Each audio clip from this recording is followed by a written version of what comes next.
Սիրելի հեռուստադիտողներ, Հայաստանի եւ Ադրբեջանի բանակցությունները խաղաղության համաձայնագրի շուրջ լուրջ զարգացումներ են ապրում։ Ինչպես գիտեք, մարտի 13-ին պաշտոնական Երևանը եւ Բաքուն հայտարարեցին խաղաղության համաձայնագրի նախագծի շուրջ բանակցություններն ավարտելու եւ համաձայնագրի տեքստը համաձայնեցնելու մասին, որից հետո Հայաստանի վարչապետ Նիկոլ Փաշինյանը այս վերջին 2 օրերին արդեն մի քանի գրառում է արել այս թեմայով, հայտարարելով, որ ինքը պատրաստ է դնել իր ստորագրությունը համաձայնագրի տակ եւ առաջարկել է Ադրբեջանի նախագահին սկսել խորհրդակցություններ համաձայնագրի ստորագրման հարցի շուրջ։ Բայց արդյոք Ադրբեջանն ունի նույն պատրաստակամությունը եւ արդյոք Ադրբեջանն իրականում ուզում է խաղաղություն Հայաստանի հետ, թե պարզապես օգտագործում է այս գործընթացը այլ խնդիրներ լուծելու եւ Հայաստանի նկատմամբ իր ծավալապաշտական նկրտումներին հագուրդ տալու նպատակով։ Թեմայի շուրջ կզրուցենք միջազգայնագետ Գրիգոր Բալասանյանի հետ։ Պարոն Բալասանյան, ըստ ձեզ ինչ կպատասխանի Ալիևը այս առաջարկին եւ առհասարակ կարձագանքի Բաքուն այս առաջարկին թե ոչ։ Այո, հայտարարություններին ծանոթ եմ եւ մարտի 13-ից հետո Հայաստանի հասարակությունը սկսել է բուռն քննարկել, թե երբ կստորագրվի այդ պայմանագիրը, ինչ պայմանագիր է դա։ Այստեղ մի քանի հանգամանք կա, նախ մենք ծանոթ չենք պայմանագրի տեքստին։ Դա երևի միջազգային հարաբերություններում են եզակի երևույթներից է, երբ պայմանագիրի մասին խոսում են կողմերը, բայց պայմանագրի տեքստը ոչ ոք չի տեսել։ Հայաստանի արտգործնախարարի եւ Ադրբեջանի արտգործնախարարի եւ պաշտոնատար անձանց հայտարարությունները եւ նաեւ մամուլում տարածված տեղեկատվությունը հակասում են իրար, որովհետեւ Հայաստանի արտգործնախարարն ասում է տարածքների վերադարձի անկլավների բանի հետ կապված հարցեր չի քննարկվում, բայց Ադրբեջանից եկող ազդակները եւ նաեւ հայկական մամուլում տարածված տեղեկատվությունը ասում է այն մասին, որ Տիգրանաշենի հարց է քննարկվում եւ մտածում են Տիգրանաշենը վերադարձնելու մասին, Ալիևը իբր պահանջում է Տիգրանաշենը։ Եթե Ալիևը պահանջում է Տիգրանաշենը, հետեւաբար խոսքը գնալու է արդեն անկլավների վերադարձի մասին եւ նաեւ ոչ մի խոսք չկա 300,000 ադրբեջանցու վերադարձի մասին։ Ինչի մասին անընդհատ Ալիևը ասում է, մենք գիտենք, որ կա Արևմտյան Ադրբեջանի այսպես կոչված գաղափար եւ անգամ միջազգային հանրությանն են ադրբեջանցիները անընդհատ փորձում համոզել, որ այդ 300,000-ը պետք է վերադառնան։ Հիմա խաղաղության պայմանագրի մասին խոսակցությունից հետո ես չեմ լսել, որ Ադրբեջանը հերքի դա, այսինքն Ադրբեջանում հայտարարեն, որ իրենք այլևս օրինակ Արևմտյան Ադրբեջանի գաղափարը չեն դնում շրջանառության մեջ։ Ես չեմ բացառում, որ կան նաև գաղտնի արձանագրություններ պայմանագրին կից, որովհետև Ադրբեջանի ախորժակը եւ Ալիևի ախորժակը հանկարծ այսպես ես չեմ հավատում, որ ինքը մեկ վայրկյանում դարձավ խաղաղացեր։ Ես չեմ հավատում, որ ինքը շատ արագ այդպես հասկացավ, որ խաղաղության պայմանագրի շուրջ ամեն ինչ պետք է անել, հա։ Ես ավելին, ես կարծում եմ, որ սա ծուղակ է հայկական կողմի համար, որ հայկական կողմին նման առաջարկ անելով առաջին հերթին տրամադրություններն են փորձում ստուգել Հայաստանի հասարակությունում, ինչ վերաբերմունք կլինի։ Իսկ գլոբալ եթե վերցնենք, ապա ես վստահ եմ, որ պայմանագիրը այս տեքստով չի ստորագրվելու։ Ինչու՞, որովհետև Ալիևը ինքը հայտարարելով պայմանագրի ստորագրման մասին, հանկարծ մենք Բաքվից սկսում ենք ստանալ ազդակներ, որ գիտեք, պայմանագրի մասին հայտարարելը դեռ չի նշանակում, որ պայմանագիրը կստորագրվի։ Դա ասում են արդեն Բաքվից։ Դրան գումարած Պաշտպանության նախարարության կողմից Հայաստանի օրական 3-ից 4 անգամ տարածվող հերքումը ադրբեջանական ապատեղեկատվությանը, որ հայկական կողմը ադրբեջանական դիրքերի ուղղությամբ կրակ չի բացել։ Այսինքն Ալիևը մի կողմից սկսում է իբր գործընթաց բանակցությունների համար, պայմանագրի ստորագրման համար, ստանում է ողջույնի խոսքեր աշխարհի տարբեր երկրներից, բայց մյուս կողմից սկսում է պատճառներ ման գալ պայմանագիր չստորագրելու համար։ Ինչու՞։ Որովհետև շատ լավ հասկանում եմ, որ պայմանագրի ստորագրումը իր համար լրացուցիչ խնդիրներ է ստեղծելու այն առումով, որ ինքը այլևս ձեռքերի ազատություն չի ունենալու։ Ինքն է հայտարարել այդ մասին։ Տավուշի դեպքերից հետո ինքը հայտարարեց, որ ես կարողացա առանց որևէ պայմանագրի մի հատ մատի շարժումով Ղազախի 4 գյուղ վերադարձնել։ Հիմա ինչու գնալ պայմանագրի ստորագրման Հայաստանի հետ, կամա թե ակամա ստանձնել այնպիսի պարտավորություններ, վատ թե լավ, քիչ թե շատ դա չի հարցը, բայց ֆիքսվի ինչ որ միտեղ, որ ինքը ստանձնել է պարտավորություն եւ հետո ստիպված լինի այդ պարտավորությունները կատարել կամ հետո նրան մեղադրեն պայմանագիրը խախտելու մեջ։ Ադրբեջանը այլ ճանապարհով է գնում, Ադրբեջանը անում է սա շանտաժի լեզվով, Ադրբեջանը օգտագործում է շանտաժը, օգտագործում է պատերազմի սպառնալիքը Հայաստանից լրացուցիչ այսպես տարածքներ եւ զիջումներ կորզելու համար։ Իսկ պայմանագիրը ստորագրումը ես կարծում եմ միայն կլինի այն ժամանակ, երբ այն հավանության կարժանանա տարածաշրջանային պետություններից առնվազն Իրանի եւ Ռուսաստանի կողմից։ Այդ դեպքում ինչ ձևաչափով ըստ ձեզ կլինի այս հետագա գործընթացը խաղաղության պայմանագրի, այսինքն ում միջնորդությամբ կլինի տարածաշրջանային կամ Ռուսաստան կամ Միացյալ Նահանգներ, թե այսպես անտեր կմնա այսպես գործընթացը։ Միջազգային որևէ գործընթաց, հատկապես երբ որ վերաբերում է հայ-ադրբեջանական հարաբերություններին, անտեր չի մնում։ Ամեն դեպքում, ինչպես ասում են, դատարկ տեղը սուրճ չի մնում։ Տեսեք, երկու ասպեկտով դիտարկենք, մենք գիտենք, որ կա այսպիսի ձևաչափ 3 գումարած 3, որի մեջ ընդգրկված են Հարավային Կովկասի 3 պետությունները եւ Թուրքիան, Իրանը եւ Ռուսաստանի Դաշնությունը։ Եվ նրանք ընդունել են որոշումը, Հայաստանն է ստորագրել դրա տակ, որ տարածաշրջանային խնդիրներին պետք է տրվեն տարածաշրջանային լուծումներ եւ սա ենթադրում է նաեւ, որ տարածաշրջանի պետությունների միջնորդությամբ պիտի տեղի ունենան բանակցություններ եւ ստորագրվի պայմանագիրը։ Հետեւաբար, եթե մենք վերցնում ենք այս կոնցեպտը եւ եթե վերցնում ենք այն հանգամանքը, որ Միացյալ Նահանգների նախագահան այսօր շահագրգռված է ամեն ինչ անել, որպեսզի Ուկրաինայի հարցում Ռուսաստանը կարողանա ինչ-որ զիջումներ անի եւ ինքն էլ փրկի իր դեմքը եւ նաեւ ֆինանսական վնասները, որ կրել է, կարողանա հետ վերադարձնել, ինքը պատրաստ է բավարարելու այն բոլոր պահանջները եւ ցանկությունները, որ իր արժեվ կդնի Մոսկվան։ Այդ թվում նաեւ խաղաղության պայմանագրի վայրի հետ կապված ստորագրման։ Ես կարծում եմ, որ ամեն դեպքում Վաշինգտոնը եւ Բրյուսելը ես չեմ կարծում, թե այնտեղ կստորագրվի պայմանագիրը, հարթակ չեն տրամադրելու, մեծ հավանականությամբ դա կլինի Մոսկվան, հատկապես որ Ռուսաստանի փոխվարչապետ Օվերչուկն էլ է խոսում այն մասին, որ իրենք հաճույքով կվերադառնան այս բանակցային գործընթացին, հիմա քնած վիճակում է, բայց եթե կողմերից լինի ազդակ Հայաստանից եւ Ադրբեջանից, Մոսկվան այսպես հաճույքով կվերադառնա այդ գործընթացին եւ հարթակ պատրաստ է տրամադրել բանակցությունների եւ ստորագրման համար։ Բայց արդյոք Փաշինյանը, որը ակնհայտորեն ձգտում է դեպի արևմուտք եւ նախորդ տարիներին մենք տեսել ենք, որ նախապատվությունը տալիս բրյուսելյան ձևաչափին եվրոպական միջնորդներին, Ալիևը, որը վատացնում է իր հարաբերությունները ռուսակ համաձայն են Ռուսաստանի միջնորդությանը։ Տեսեք, միջազգային հարաբերություններում, ինչպես ասում են, երբեք պետք չի ասել երբեք, ամեն ինչ էլ կարող է լինել։ Էրդողանի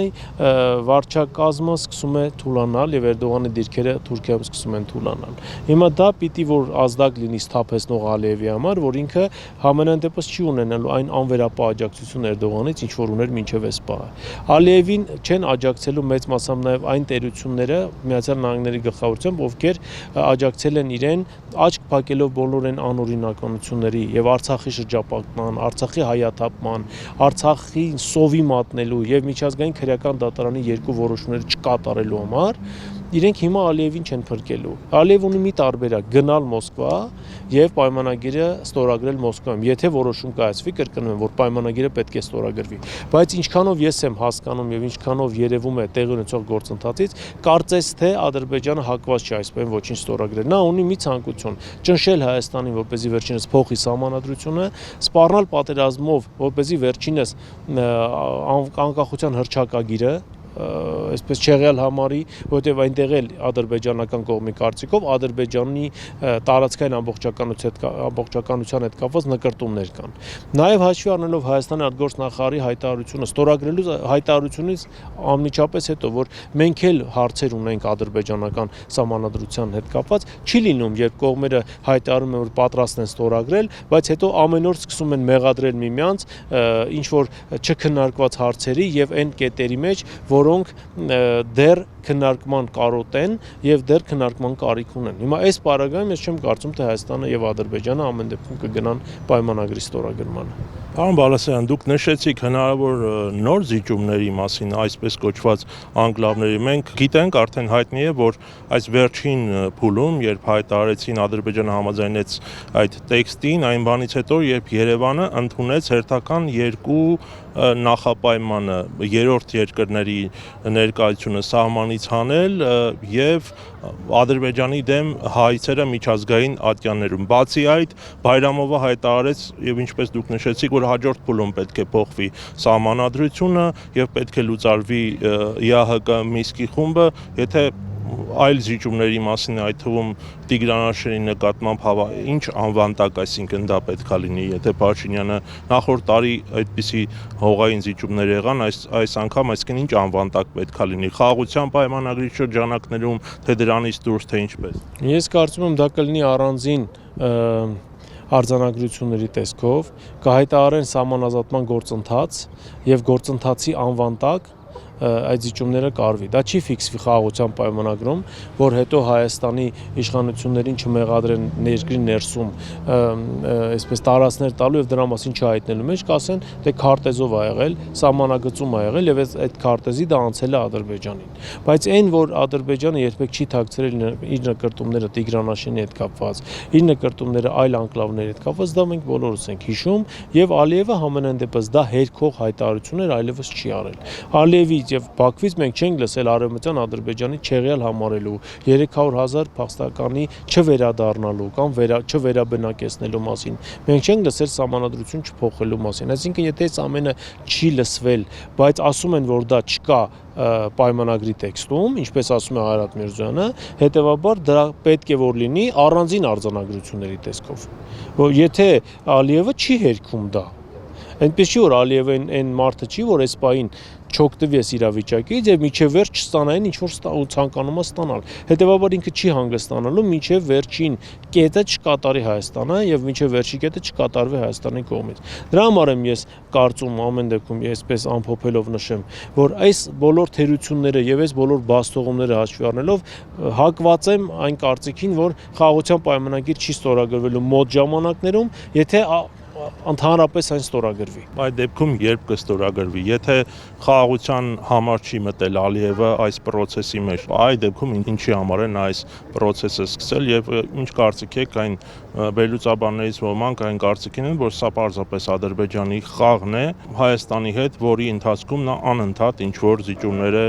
գործում եւ անընդհատ ինչ որ հարցեր է լուծում, ոչ թե այսինքն խաղաղության մասին է։ Ես կարծում եմ, սա ծուղակ է հայկական կողմի համար, ես իմ խոսքի սկզբում էլ նշեցի եւ Ալիևի այսպես ձեռագիրը շատ լավ իմանալով մենք կարող ենք փաստել, որ աշխատելու են հետեւյալ տրամաբանությամբ։ Ինչ որ մի բան հետո կստորագրվի, ինչ որ մի հատ հարթակում, դա կլինի օրինակ Մոսկվան, բայց ընթացքում Հայաստան դե գիտեք, մենք շատ արագ ենք եւ մեծ ազնվությամբ ենք կատարում մեր պարտավորությունները։ Ալիևը կսպասի մինչեւ Հայաստանը իր ստանձնած պարտավորությունը ամբողջությամբ կկատարի։ Ինքը չի կատարելու ոչ մի բան, հետո կսկսի մեղադրել հայկական կողմին իր դիրքերը ռմբակոծելու, դիրքերի ուղղությամբ կրակոցներ արձակելու, ստանձնած պարտավորությունները ոչ արագ կատարելու եւ այլն եւ մի օր էլ կհայտարարի պայմանագրից դուրս գալու մասին։ Բայց դա կհայտարարի ցույց տալով, որ Հայաստանն էր մեղավոր, որ ինքը դուրս եկավ այդ պայմանագրից։ Ունենալով լեգիտիմ հիմք, ստանալով այն ինչ որ ինքը պիտի ստանա, նաեւ այն տարածքները, որոնք դեռ չի ստացել, ամբրանա այդ տարածքներում զինված ուժերը ավելի մոտեցնի Հայաստանի կենսական նշանակության տարածքներին, հատվածներին եւ քաղաքներին եւ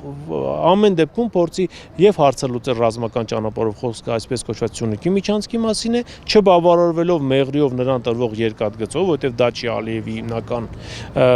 այսպես ցանկությունը, այդ հարցի հետ կապված էլ է միջալոց կան որոշակի հարցեր, Ադրբեջանի ղեկավարի ասածը դեռևս ադրբեջանական կողմը չի հերքել, այսինքն եթե հիշում եք Ալիևն ասում էր, որ ադրբեջանցիները պետք է առանց անձնագիր ներկայացնելու մտնեն Հայաստան եւ դուրս գան։ Ադրբեջանական բեռները չպետք է ստուգվեն Հայաստանի սահմանապահ ծառայության կողմից։ Հիմա արտգործնախարարը Հայաստանը ասում է, մենք որոշել ենք ելումուտի հետ կապված կիրառել ազատ սկզբում կամ ազատականացված ձևով դա իրականացնել։ Ինչպես է դա իրականացվել։ Իսկ Ադրբեջանը դա ասում է, որ մենք ոչ մի անձնագիր ցույց չենք տալու, հայկական կողմը դե պարզ է, որ չընդունի, որ ոչ մի անձնագիր ցույց չեն տալու, ասում են դա ազատականացված ձևով է լինելու, այսինքն արագացված ընթացակարգով այդ ամեն ինչը կատարվելու։ Մինչդեռ ես կարծում եմ, Ալիևին ցա պետք չի, արագացված ընթացակարգ պետք չի։ Ալիևին պետք է կրկնել այն, ինչ արեցին թուրքերը Բաթումում։ Բաթումը դարձեցին ներքին չվերթների ցանց եւ հիմա Թուրքիայի քաղաքացիները ինքնաթիռով որ ժամանում են Բաթում, իրենք անձնագրային հսկողություն չեն անցնում Բաթումում։ Իրենք այդ բանը կրկնելու են Հայաստանում։ Դրա համար սկսեցին պահանջել, որպեսզի Սյունիքից հանվեն ռուս սահմանապահները, Զվարթնոցից հանվեն ռուս սահմանապահները, Մարգարայից հանվեն ռուս սահմանապահները։ Սա գծած, որոշած, նախորոք, բայց իհարկե այս ամեն ինչը մատուցվում է սուվերենության, այսպես սոուսով, եւ սա ցույց է տալիս, այս դրանով ցույց են տալիս, որ պայքարում են սուվերենության վերականգնման համար, բայց չգիտես ինչու միայն մի ուղղությամբ իրադարձությունների զարգացման դեպքում են իրենք պայքարում սուվերենության պահպանման համար։ Մյուս դեպքերի հետ կապված, երբ Ալիևը պահանջում է սահմանադրության փոփոխություն, անկախության հռչակագրից հրաժարում, եւ Թուրքիան պահանջում է Արարատ անունը մոռանալ ընդհանրապես, եւ այլն, կարծես թե դրա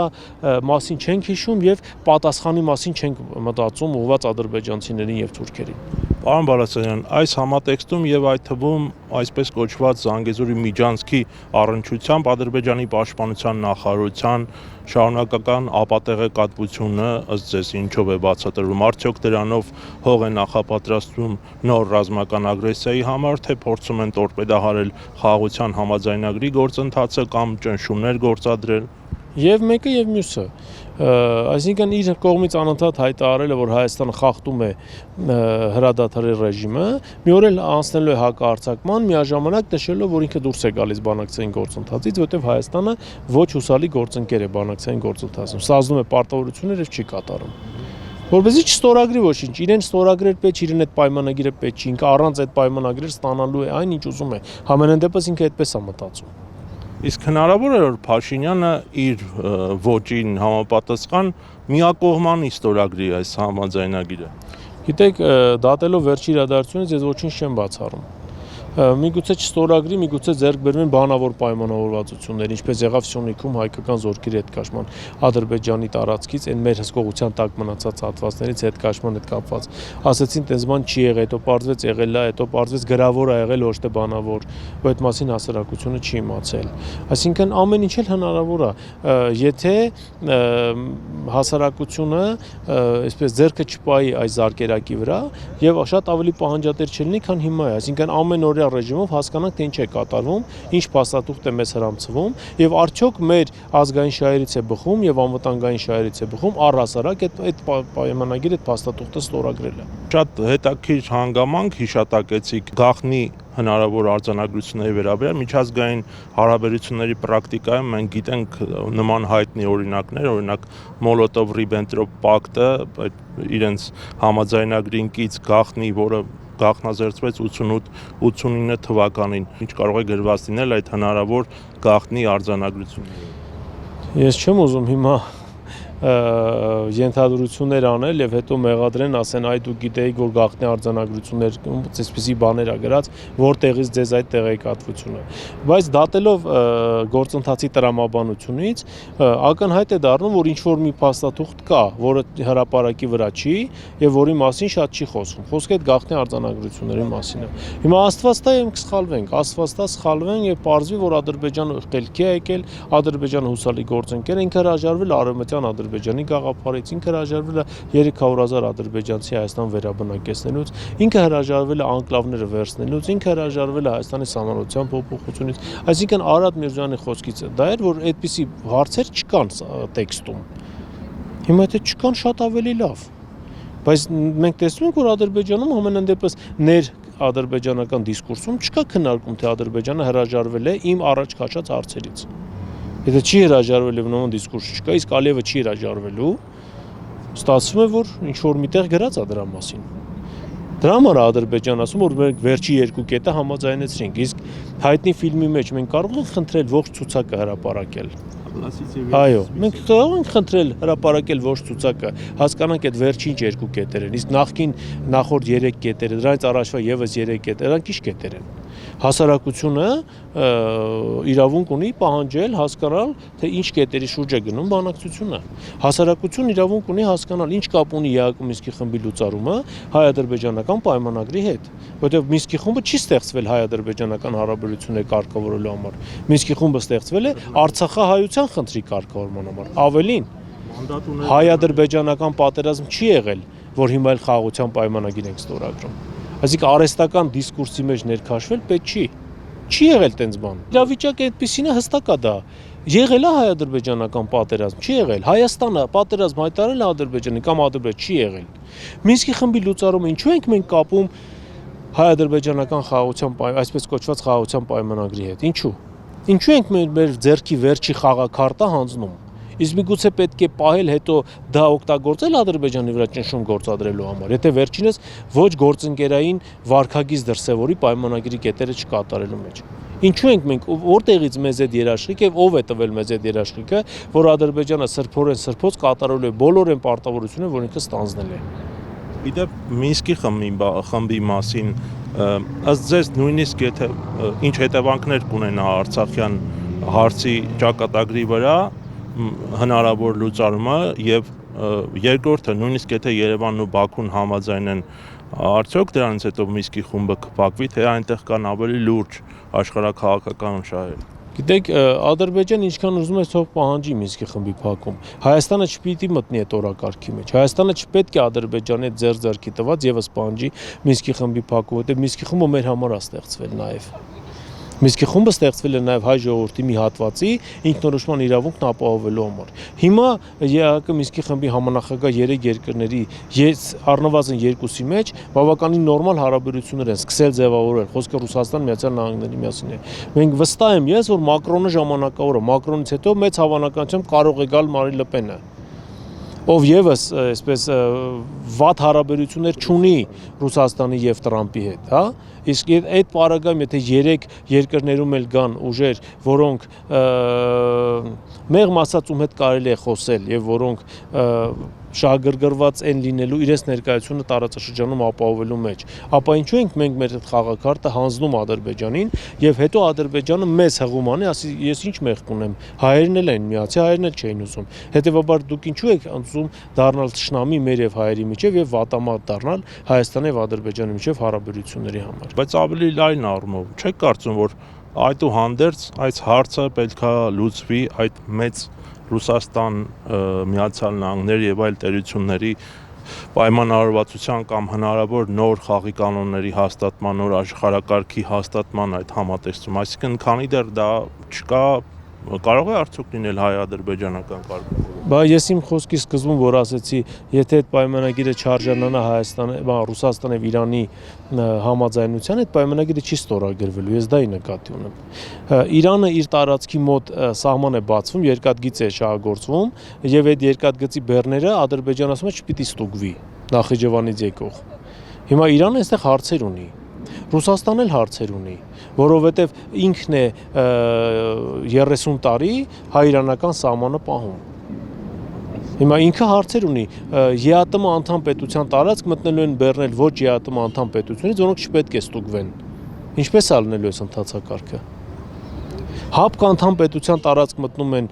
բեռներ ոչ ՀԱՊԿ անդամ պետությունից, որոնք չպետք է ստուգվեն։ Ինչպես է լինելու այս ընթացակարգը։ Այսինքն հարցեր են, որոնց պատասխանը մենք դեռ չենք ստացել ոչ Մոսկվայից, ոչ Թեհրանից, թող մեզ չմեղադրեն, ասեն, դե գիտեք, Հայաստանը սուվերեն է, ինչ ուզի կանի, Ադրբեջանը սուվերեն է, ինչ ուզի կանի։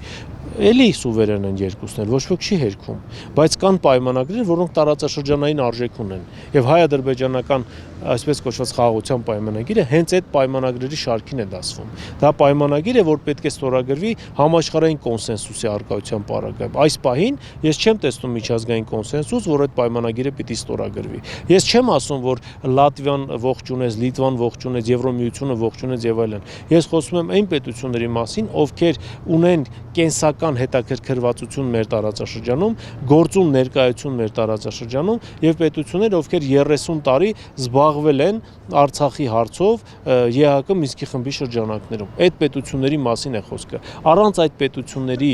օրհնության այս պայմանագիրը չի ստորագրվելու։ Որքանով է ձեզ Միացյալ Նահանգների նախագահ Դոնալդ Թրամփի վարչակազմը հետաքրքրված այս process-ով, կարող է արդյոք ինչ որ դերակատարում ստանձնելու կամ ինչ որ ձև միջնորդելու, ինչ որ դերակատարում ունենալու։ Ես չեմ կարծում Դոնալդ Թրամփի վարչակազմը հետաքրքրված կլինի այս process-ով այնքան ինչքան մենք ենք պատկերացնում, քանզի ինքը իր քաղաքականությամբ արդեն ցույց է տալիս, որ ինքը եթե գործ չունի հերրավոր Ուկրաինայի հետ, ինչպես ինքն է ասում, իր համար ընդհանրապես հետաքրքիր չի հերրավոր Հարավային Կովկասը։ Հատկապես հատկապես երբ որ Էրիադում ըստ էության ձեռք է բերվել պայմանավորվածություն եւ պատահական չէր որ Լավրովը Էրիադի հանդիպման հաջորդ օրը Ռուսաստանի Պետդումայում ելույթ է ունենում եւ ասում է մենք եվրասիական պետությունների համար ներկայացնում ենք եւ առաջարկելու ենք ինտեգրացիոն նոր մոդել, ինչպիսի կա Աֆրիկյան միություն, ինչպիսի կա Կարիբյան ավազանի երկրների միություն եւ հարավ-արևելյան Ասիայի երկրների միություն։ Այսինքն իրենք միավորում են բոլոր պետությունները մեկ ընդհանուր ինտեգրացիոն միավորի մեջ, որի մեջ կարող են լինել նաեւ պետություններ արևելյան Եվրոպայից, ես դա չեմ բացառում, իսկ սա չի կարող լինել առանց Ռուսաստան Միացյալ Նահանգներ համաձայնության, բացառված է։ Հետևաբար, եթե Հարավային Կովկասը եւ հետխորհրդային տարածքը հանձնվում է մի կողմին, ըստ էության, մյուս կողմին էլ հանձնվում է Գրենլանդիան, մյուս կողմին էլ հանձնվում է Կանադան, մյուս կողմին էլ հանձնվում է Պանամայի ջրանցքը, որի վերաբերյալ Ռուսաստանը որևէ դիրքորոշում չի հայտնել եւ որևէ առարկություն չի հայտնել։ Այդ դեպքում ինչու է բացատրվում, դուք գիտեք, Թրամփի ազգային անվտանգության հարցերով խորհրդական Մայք Վոլցի վերջին հայտարարությունները, նա խոսակցությունը